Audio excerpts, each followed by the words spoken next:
संधि के प्रकार, ठीक है। तो सबसे पहले संधि किसे कहते हैं, आता है सबको? आता है? चलो बताओ किसको आता है।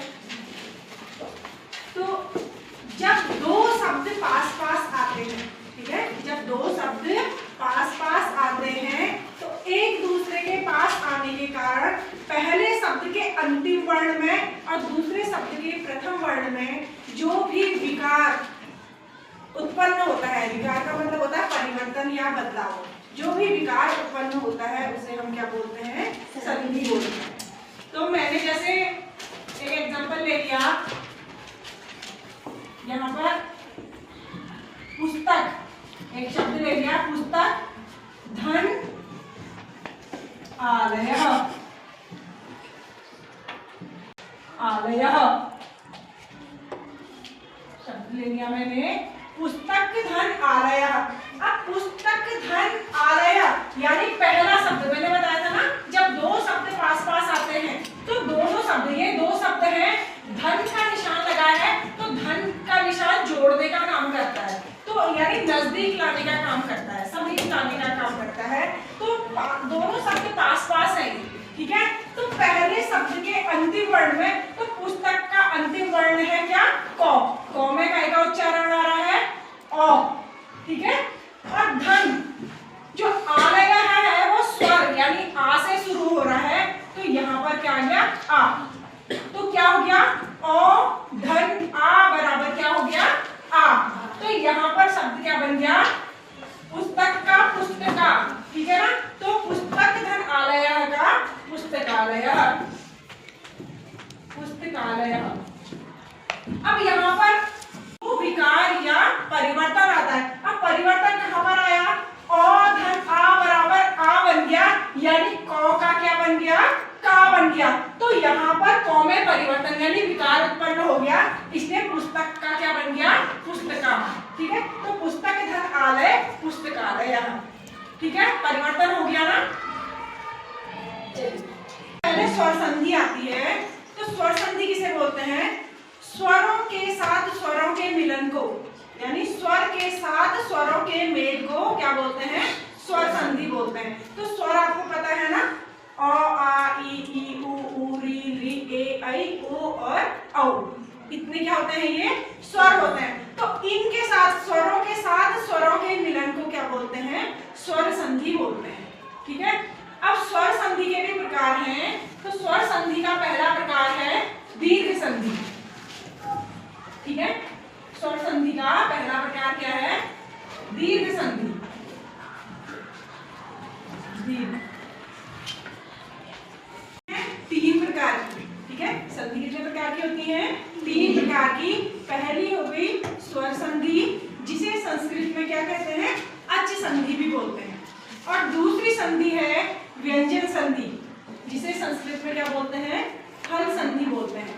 और तीसरी है हमारी विसर्ग संधि, ठीक है। तो संधियां कितने प्रकार की हैं, तीन प्रकार की। स्वर ई उ री ली, यानी कि अ छोटी ई छोटा उ, री और ली के बाद इन्हीं के सवर्ण आए तो, ठीक है। अब बीच में क्या आ गया, सवर्ण शब्द आ गया। सवर्ण का मतलब होता है समान वर्ण, ठीक है, सवर्ण का मतलब समान वर्ण। तो जब अ ई उ री री के बाद इन्हीं के सवर्ण आए तो, इन्हीं के समान वर्ण आए तो ये दोनों मिलकर क्रमशः क्या बन जाते हैं, बड़ी ई आ, बड़ी ई, बड़ा ऊ, री और री बन जाते हैं। तो कहने का मतलब है, यहाँ पर जैसे मैंने क्या लिया, एक शब्द ले लिया मूल, धन अरिहंत, ठीक है, शब्द ले लिया मैंने मूल धन अरिहंत। तो यहाँ पर रौ में काय का उच्चारण आया, रौ में काय का उच्चारण आया, क्या क्या आ रहा है इसमें, रौ में क्या आ रहा है, अ। धन दूसरा शब्द कैसे शुरू हो रहा है, अ से, ठीक है। तो अ धन अ, अब परिभाषा आपने पढ़ी ना, इन्हीं के क्या है, सवर्ण आए तो, यानी सवर्ण का मतलब होता है समान वर्ण, समान वर्ण यानी कि अ का सवर्ण आ होगा, ई या उ नहीं होगा। सवर्ण समान वर्ण होता है तो अ और आ एक दूसरे के सवर्ण है, छोटी ई और बड़ी ई एक दूसरे के सवर्ण है, छोटा और ऊ और बड़ा ऊ एक दूसरे के सवर्ण है, यानी कि समान वर्ण। ठीक है, तो इन्हीं के सवर्ण आए तो दोनों मिलकर क्रमशः क्या बन जाते हैं, आ बड़ी ई बड़ा ऊ। अब यहाँ पर दीर्घ संधि कहा है, दीर्घ मतलब होता है बड़ा, तो उन्हीं का बड़ा वर्ण बनेगा। अ से बड़ा क्या होता है, आ।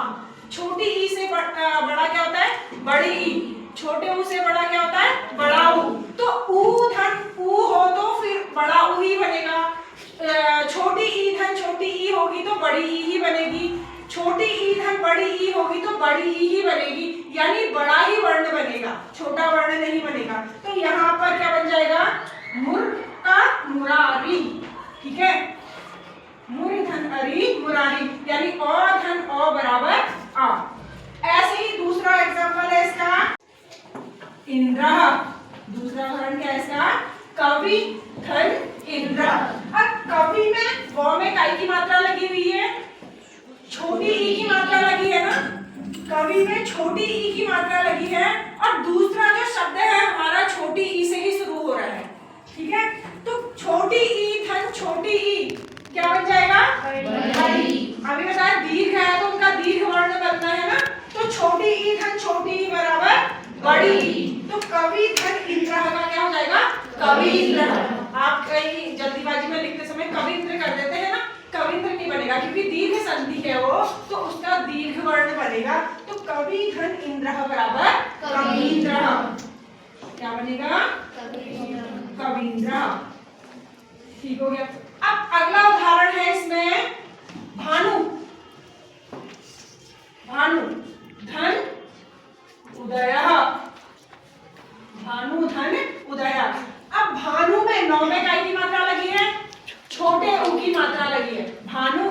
ठीक है, भानु धन उदय, यानी दूसरा शब्द जो है वो छोटे ऊ से शुरू हो रहा है। तो छोटा ऊ धन छोटा ऊ लिखते समय हम भानुदय नहीं लिखेंगे, क्या लिखेंगे, भानुदय, यानी नौ में हमारे बड़े ऊ की मात्रा लगेगी। ठीक है, भानुदय, ये हमारा सही होगा। ठीक है, आप लोग क्या करेंगे, नहीं तो लिखते समय गलती हो जाती है ना, आप जल्दी से भानु धन उदय भानुदय करते हैं और जल्दी से नौ में क्या कर देते हैं, छोटे ओ की मात्रा लगा लेते हैं। लेकिन दीर्घ संधि है वो, जो भी हमारे वर्ण आएंगे यानी जो भी सवर्ण आएंगे, समान वर्ण होंगे, तो वो मिलने के बाद उसका दीर्घ ही बनेगा, लघु वाला नहीं बनेगा।